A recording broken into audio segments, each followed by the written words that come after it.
Laidą remia Kia. Dabar yra priežasčių įsimylėti didelį kiekį papildomos įrangos turintį automobilį. Autopiloto laidoje Ramūnas bandys rudeniškam orui netinkantį, bet labai gražų automobilį. Automobilio viduje Astrų savininkai neras nieko naujo, nebent šita versija yra su visais įmanomais privalumais. O Vytenis važinėsis Škoda Octavia. Genialumas lypi paprastume. Be to kalbėsime su pasaulio taurę iškovojusiu lenktynininku Simu Juodviršiu. Svajonį išpildžiu ir tavo pasaulio čempioną. Laidą remia Kia. Dabar yra priežasčių įsimylėti didelį kiekį papildomos įrangos turintį automobilį.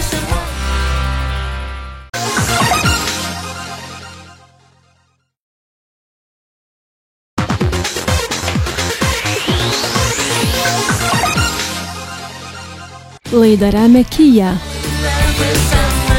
Dabar yra priežasčių įsimylėti didelį kiekį papildomos įrangos turintį automobilį. Sveiki, eteryje laida Autopilotas. Lenktynininkui Simui Juodviršiui praėję metai buvo ko gero patys sėkmingiausi per jo karjerą. Jis laimėjo beveik visus titulus, įskaitant ir Europos kartingo čempiono vardą. Šis sezonas buvo daug sunkesnis, tačiau jo gale Simas pasiekė svarbiausią pergalę savo karjeroje. Simas Juodviršis – lenktynininkas, kuris 2 kartus iš eilės laimėjo metų vairo apdovanojimą. Jis skiriamas tam sportininkui, kuris labiausiai garsina Lietuvos vardą užsienyje. Šiais metais Juodviršio vardas ir lietuviška trispalvė taip pat dažnai atsispindėjo tiek Lietuvoje, tiek ir užsienyje. Tačiau pagerinti pernai metų rezultatus atrodė tiesiog neįmanoma. Bet po apdovanojimų euforijos labai greitai prasidėjo kitas sezonas. Beveik viską laimėjau, tik pasaulio čempionatą nelaimėjau, tai toks, tos laikais gal buvo ten apdovanojimai visokie, visą žiemą ten trali, vali.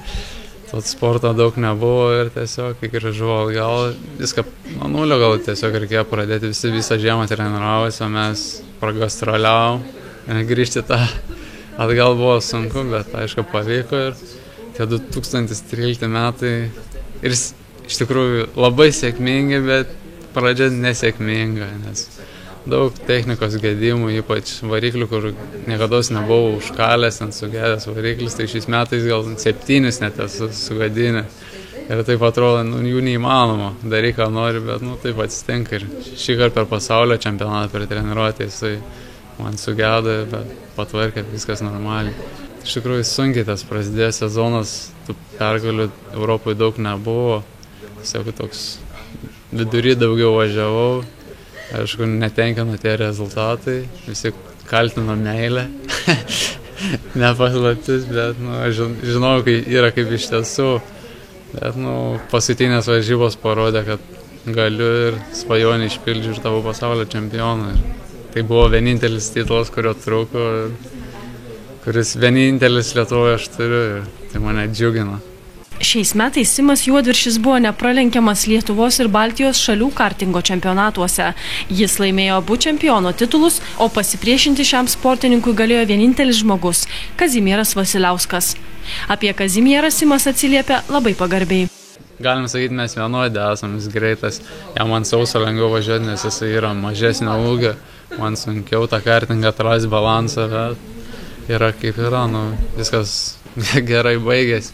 Nepaisant to, kad Simas šiais metais laimėjo pasaulio taurę, šių metų sezono jis nelaiko pačiu sėkmingiausiu. Pernai gal buvo patys geriausi metai, viskuom palyginus, nes laimėjau tos prestižinius visus titulus, bet čia šiais metais laimėjau svajonę savo, tai galima sakyti aukščiausias laimėjimas pasaulio čempiono, to kur trūko, nes aš jau turėjau Europos čempionų titulus 2.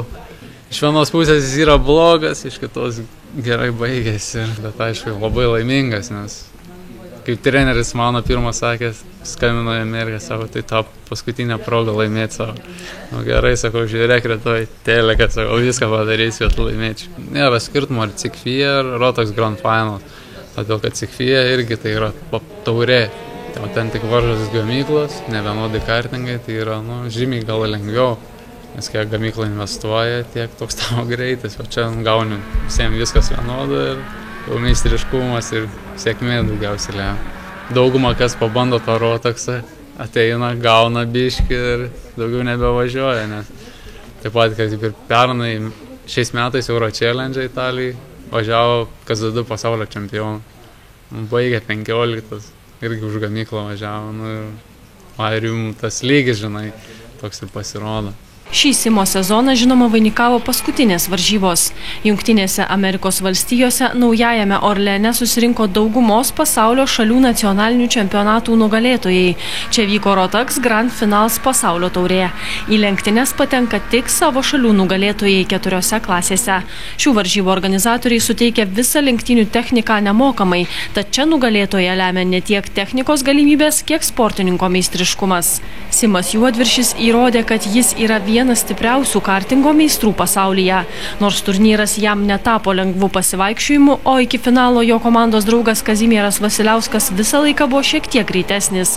Tačiau finišo liniją pirmasis kirto Simas. Rezultatą lėmė teisingai pasirinkta taktika ir nemaža dalis sėkmės.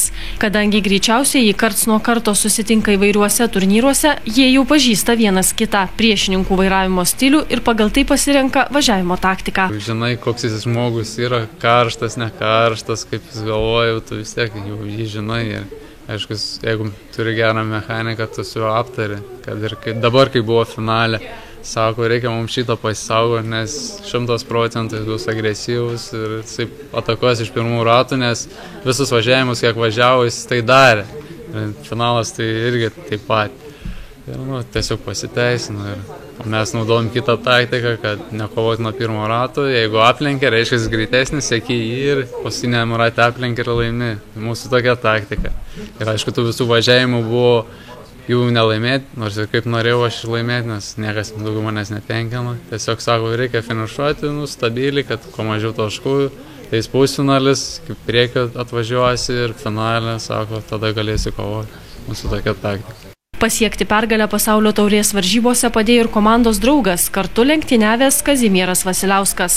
Kadangi abiem lietuviams trasa buvo visiškai nežinoma, labai daug lėmė bendras darbas ir savo klaidų analizė. Kai gali pasilyginti su panašių galimybių sportininkų, išryškėja net menkiausios klaidos. Su Kaziuku malonu dirbti, nes yra ta konkurencija komandai. Aišku, irgi, kai sportininkai, 2 sportininkai vienoj komandai negali būti gerai, kaip ir Hamiltonas, Alonso buvo, vienas tarp kito, kuris pirmas ir kovoja. Tai yra, jaučiasi įtampa. Bet kaip čia buvo šitose varžybose, aišku, naudojam telemetriją, tai kiekvieną savo žiūrim klaidas, analizuojam sudėjus abu ratus, žiūrim, kur greičiau ir tiesiog keičiam trajektorijas ir taip tas padėjo greitėti ir gan neblogi rezultatai, manau. Apie savo artimiausią sezoną Simas Juodviršis dar negalvojo, tačiau minčių yra ir tos mintys susijusios nebūtinai su kartingais. Aišku, norėtųsi toliau lenktyniauti. Kaip čia bus, tai žiūrėsim, sakau, susėsim su Vitalijum, taip toliau žiūrėsim, tarsim, kaip kas siūlo, nes yra pora pasiūlymų, o net komandą teks pakeisti, tiesiog aptarsim. Ar galvoji apie kėbulą? Iš tikrųjų būtų įdomu pamėginti, aišku, tai didesnė mašina, aišku, sunkiau ten ir dušta greičiau ir toliau, bet neatmetu galimybės, kad gali visko būti. Nieko gero, šalta, šlapia, bet visos mūsų problemos įspręstos, nes šiandien turime raudoną Škoda Octavia Scout. Scout sukurtas kaip pigus, tačiau neprastas ūkiškas automobilis. Jis labai universalus ne vien tik savo kėbulu, tačiau ir kitomis savybėmis, bet apie viską iš eilės.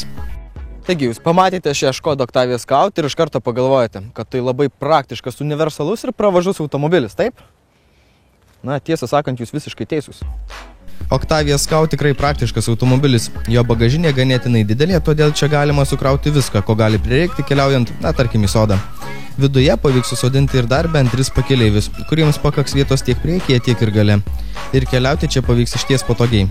Šios Octavia sėdynės komfortiškos ir patogios, todėl net ir ilgoje kelionėje neteks vargti ir kentėti. O viduje diskomforto nejaus ir aukšti žmonės. Vietos galvai čia sočiai.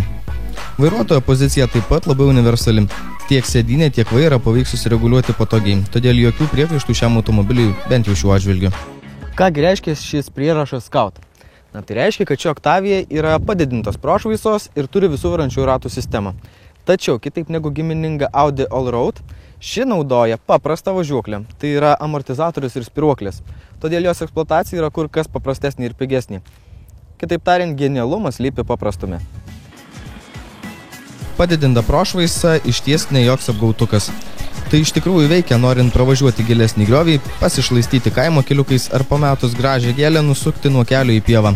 Octavia Scout jūsų nenuvils ir nesispyriodama įveiks nesudėtingą bekelę. Galbūt netikras visureigis, bet savo galimybėmis lenkia daugumą universalų.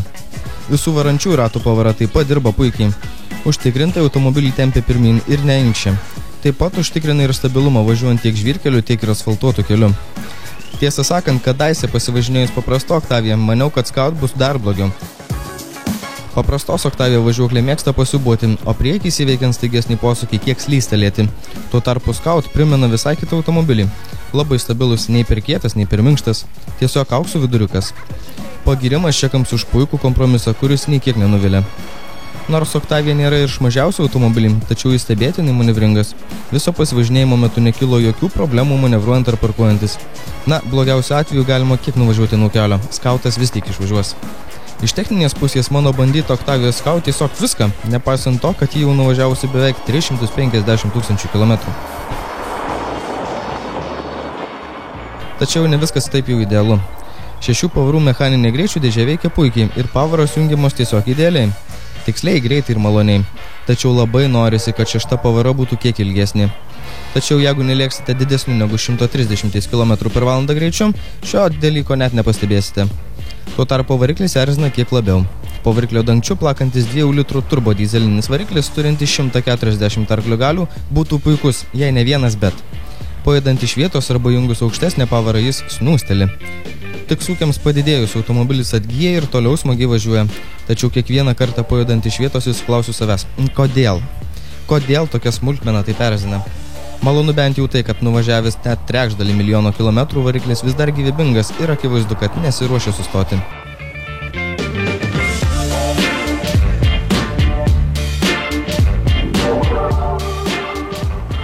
Šį kartą apie automobilio interjerą kalbėsiu ne kaip įprastai iš vairuotojo pozicijos, nes ten nieko įdomaus, nėra ką pasakot. Bet iš keleivio, nes šį yra toks prietaisas, laikiklis, kuris turėtų sudaryti rimto visureigio įvaizdį. Jokių įmantrių ir kosminių idėjų, tiesiog elementarus, paprastas ir jaukus interjeras, jokių blizgučių. Tenka pagirti Octavia Scout už medžiagų kokybę. Automobilis atrodo solidžiai ir matomi tik nedideli nusidėvėjimo ženklai. Vairas nusitrynęs, bėgių perjungimo svirtis pasišiaušusi, dar vienas kitas mygtukas gyvenimo matęs. Tačiau situacija kur kas geresnė nei galima tikėtis. Tik ta rankina kelia įtarimą. Įtartinai braška, krepžda, visiškai netinka šalia išties puikiai suresto Scouto interjero. Jeigu nebūčiau matęs, kiek automobilius nuvažiavęs, būčiau sakęs, kad jis norėdės bent 3 kartus mažiau.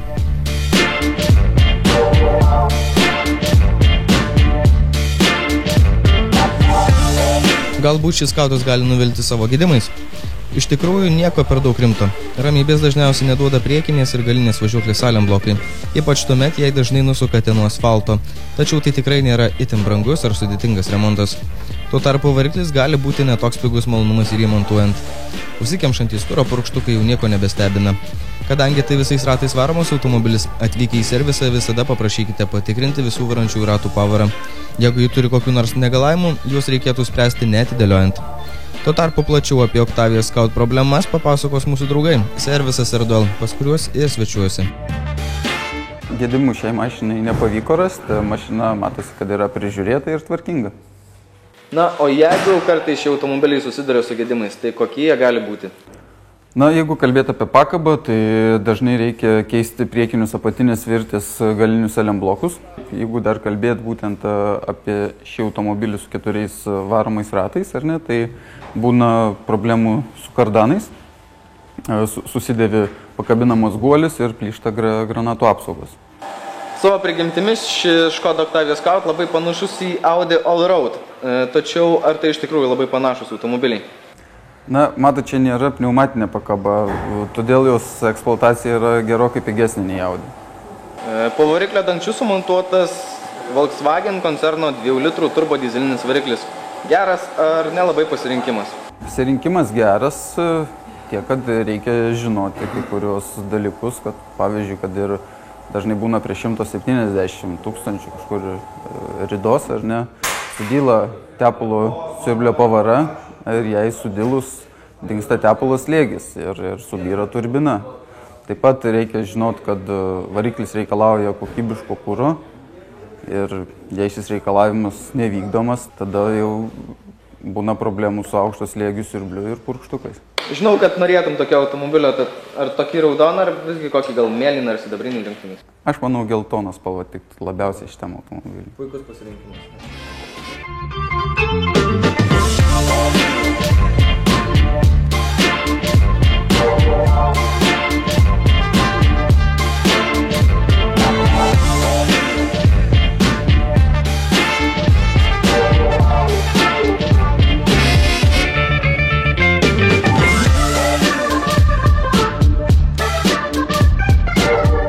Dar norėčiau perduoti linkėjimus savo tėtei, nes šitas automobilis yra visiškai tai, apie ką tu svajoji. Nesunkiai įsivaizduoju tipinį tokio automobilio vairuotoją ir be jokios abejonės įsiūlyčiau net savo tėčiui. Octavia Scout tiesiog subalansuotas ramiam, neįnoringam, tačiau praktiškumą mėgstančiam vairuotojui. O jei dar sodą ar sodybą turim, na tai geriau niekur nesurasim. Galbūt kiek didelė gali pasirodyti automobilio kaina. Mano mėginamas Scout supirkimas 24.lt įvertintas kiek daugiau nei 30 tūkstančių litų. Sakote, kiek per daug? Tačiau automobilis vertas kiekvieno cento. Jis nebrangus eksploatuoti, labai praktiškas ir universalus, pasižymi gera kokybė. Negaliu surasti didesnių šio automobilio minusų, kad ir kaip to norėčiau.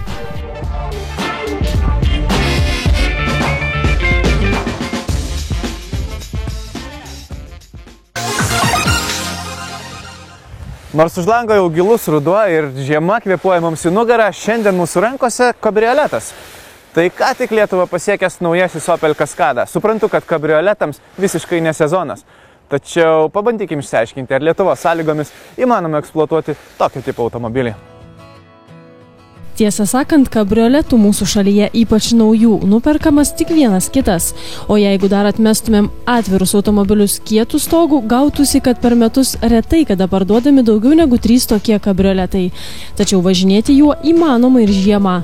Autopiloto laidos vedėjas Ramūnas vienerius metus turėjo kabrioletą, kuriuo važinėjo ir žiemą. Tai reikia prisiminti vieną trūkumą. Kabrioletuose šiluma žiemą dingsta kur kas greičiau.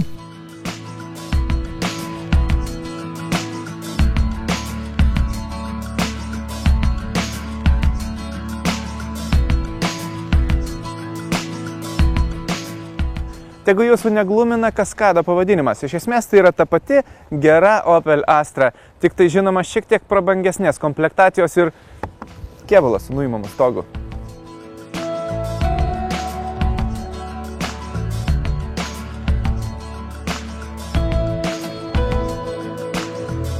Šį modelį Opel gamintojai pozicionuoja kaip visiškai atskirą, tačiau jis gaminamas ant Astra bazės, ant to paties konvejerių ir turi identišką Astra modeliams techniką.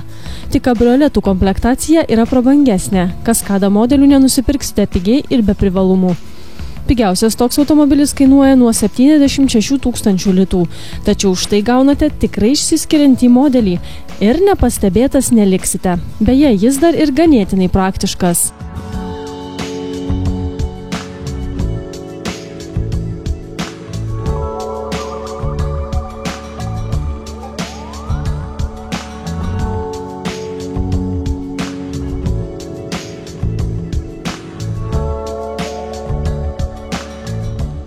Kaskada stebina vienu dalyku, tai išskirtinė bagažinė, kas labai nebūdinga kabrioletams. Žiūrėkit, čia tilpa mūsų laidos filmavimo grupės statyvas, didžiulė kameros kuprinė ir dar vienas dalykas, kuo galima pasigirti šio automobilio savininkams, tai dvigubi galiniai žibintai. Štai, čia yra mažiukai žibintukai, o čia didelį, vuolia. Aišku, jeigu norėsite nuleisti stogą, tada bagažinės erdvė gerokai sumažės ir daug bagažo jame netilps.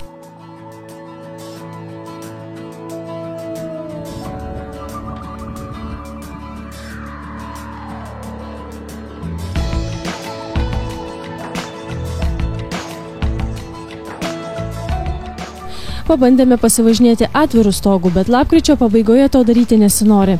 Tad vos po poros minučių stogą teko kelti atgal. Šalta. Laimė jis pasikelia net važiuojant. Tai reikia judėti ne greičiau nei 50 km/h greičiu. Užtat toks vaizdas vidury miesto tiesiog sustabdo eismą. Aplinkiniai žmonės pamiršta vairuoti, bent jau Kaune.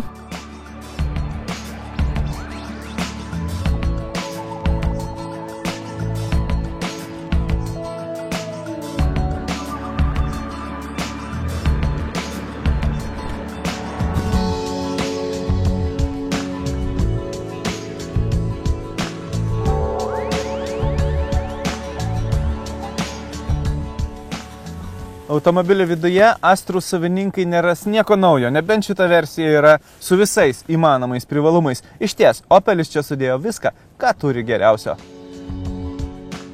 Opel konstruktoriai ir patys neneigia, kad norėdami patraukti tokio automobilio pirkėjus, jie labai pasistengė. Sudėjo visas įmanomas saugumo ir patogumo sistemas, kurias tik galima įsigyti už pinigus. Vien išvardinti jų prireiktų visos laidos. Paminėsim tik vieną patį įdomiausią. Tai kelio ženklų atpažinimo sistema, kuri puikiai veikia net tada, kai ženklas yra laikinas. Tai labai geras pagalbininkas tada, kai nežinai kelio ar tiesiog turistauji. Tačiau kasdien važiuojant į darbą ar namo tuo pačiu maršrutu tie mirkčiojimai prietaisų skydelyje pradeda varginti.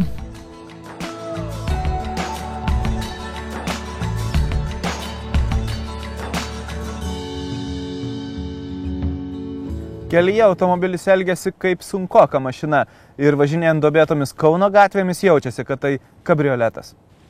Tikrai kaskadas sveria nemažai, net 1700 kg.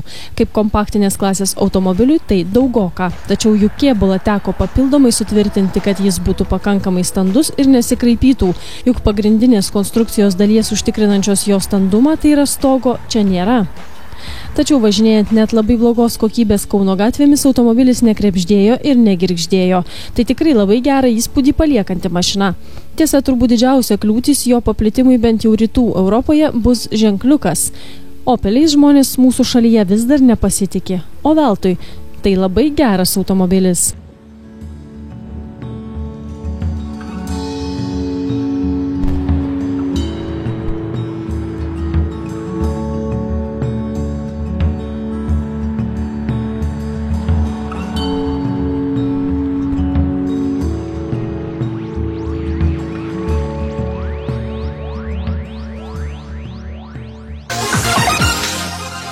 Na kągi, šiandien tiek. Likite su Baltijos televizija. Mes pasimatysim kaip visada, lygiai po savaitės, tuo pačiu metu. Iki. Laidą remia Kia. Dabar yra priežasčių įsimylėti didelį kiekį papildomos įrangos turintį automobilį. Laidos draugai R2L, jūsų patikimas partneris. Supirkimas 24.lt nori jūsų automobilio.